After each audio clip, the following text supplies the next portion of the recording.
लेके हिंदुस्तान एरोनॉटिकल से लेके एनबीसीसी भी हो सकती है। एनबीसीसी शतक लगाने को तैयार है, आज 3.5% ऊपर है।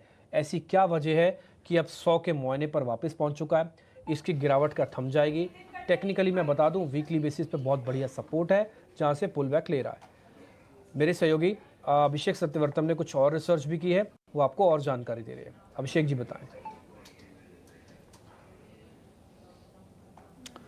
जी बिल्कुल, एनबीसीसी यानी कि नेशनल बिल्डिंग कंस्ट्रक्शन कंपनी, जिसको इस नाम से जाना जाता था पहले, लगातार ताबड़तोड़ कंपनी को ऑर्डर मिल रहे हैं और इस ऑर्डर के चलते शेयर में हम जोश देख रहे हैं। कल ओडिशा सरकार से हॉस्टल रीडेवलपमेंट के लिए करीब 300 करोड़ रुपए का ऑर्डर मिला था। आज इन्होंने हडको के साथ एक करार किया है। नोएडा में सेक्टर 62 में एक इंस्टीट्यूट है, उसके जमीन के डेवलपमेंट के लिए करीब प्रोजेक्ट की लागत होगी 600 करोड़ रुपए के आसपास की। तो ये लगातार जो ऑर्डर मिल रहे हैं, ये शेयर में जोश भरने का काम कर रहे हैं। आपको बता दें कि कंपनी का जो मार्केट कैप है वो 27,000 करोड़ रुपए के पार निकल चुका है। हालांकि अभी भी अगर हम शेयर को देखें तो अपने अहम जो डीएमएज हैं उसके नीचे कारोबार कर रहा है, उनको रीगेन करना बाकी है। लेकिन अगर हम तेजी की और वजहों की अगर बात करें, एक तो नतीजे अच्छे आए थे सितंबर तिमाही के। मुनाफे की बात करें, मुनाफे में करीब 53% का हमने उछाल देखा था, 125 करोड़ रुपए के आसपास का मुनाफा आया था। अगर आय की बात करें, 20% की बढ़ोतरी हमने आय में देखी थी और आय पहुंच गई थी करीब 2,500 करोड़ रुपए के आसपास की। ऑर्डर बुक की बात करें, लगातार ऑर्डर मिल रहे हैं और सितंबर तिमाही तक जो ऑर्डर बुक थी वो थी करीब 85,000 करोड़ रुपए के आसपास के। उसके बाद भी छोटे छोटे कई सारे ऑर्डर मिले हैं, तो ये ऑर्डर लगातार बढ़ रहे हैं। सरकारी कंस्ट्रक्शन कंपनी है जिसमें कि सरकार का जो हिस्सा है करीब 61% के आसपास का है। उसमें अगर आप एलआईसी के अगर आप स्टेक को जोड़ दें 5% के आसपास के, तो टोटल 65-66% के आसपास का स्टेक सरकार का ओवरऑल हो जाता है। ट्रिगर 1 अक्टूबर में भी आया था शेयर में तेजी को लेकर। कंपनी ने 2 पर 1 बोनस शेयर देने का ऐलान किया था, जिसके रिकॉर्ड डेट थी 7 अक्टूबर। अगर हम इसके कारोबार की बात करें तो रियल एस्टेट का काम करती है, प्रोजेक्ट मैनेजमेंट कंसल्टेंसी का काम करती है, engineering, procurement, civil engineering, construction, तमाम इसके डिवीजन्स हैं। करीब 64-65 साल पुरानी ये सरकारी कंपनी है और सिर्फ रियल एस्टेट नहीं करती है, उसके बहुत सारे वर्टिकल्स में ये काम करती है कंपनी।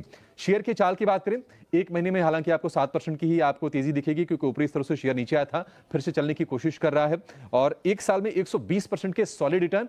और अगर हम 2024 की बात कर लें तो 83-84% की तेजी ये कंपनी दिखा चुकी है। तो एक सॉलिड कंपनी और अच्छे ऑर्डर्स के चलते हम शेयर में जोश देख रहे हैं। 100 रुपए के आसपास ट्रेड कर रहा है शेयर।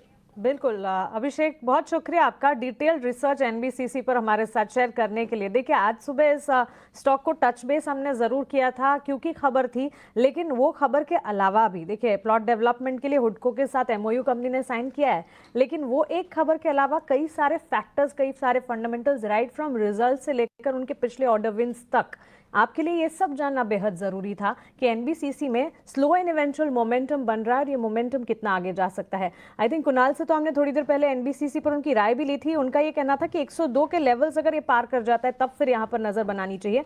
लेकिन नरेश, एक बार आप भी एनबीसीसी पर अपनी राय दीजिए। देखिए, फंडामेंटली काफी सारे ट्रिगर्स, काफी सारे फैक्टर्स हैं। आज खबर के चलते ही स्टॉक रिएक्ट कर रहा है, आपकी राय क्या होगी?